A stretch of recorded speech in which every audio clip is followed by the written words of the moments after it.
Welcome back na naman dito sa aking channel. Panibagong araw, panibagong video na naman tayo ngayon. May ibabahagi na naman ako sa inyo ngayon na ritual.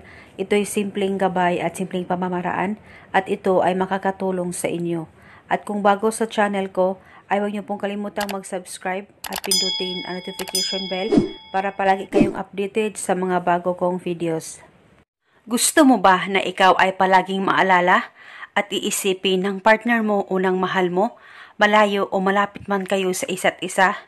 Yung para bang palagi kanyang mamimiss, kahit nag-usap naman kayong dalawa, at yung palagi siyang sabik na sabik sa'yo, sa kahit na anumang oras.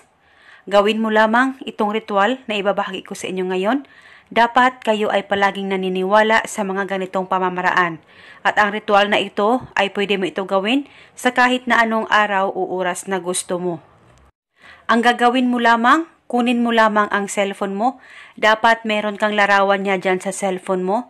Pagkatapos, titigan mo lamang ito ng maigi, mag-focus ka, mag-concentrate.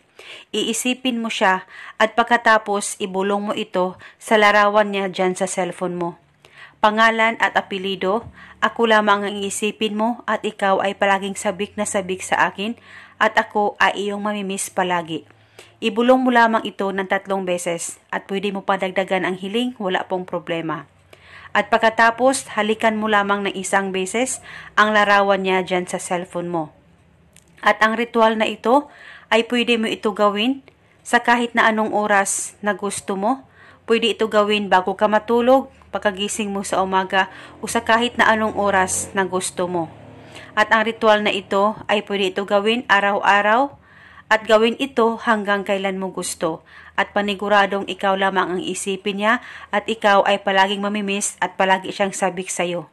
At ito muna sa ngayon. Maraming salamat po sa panunood.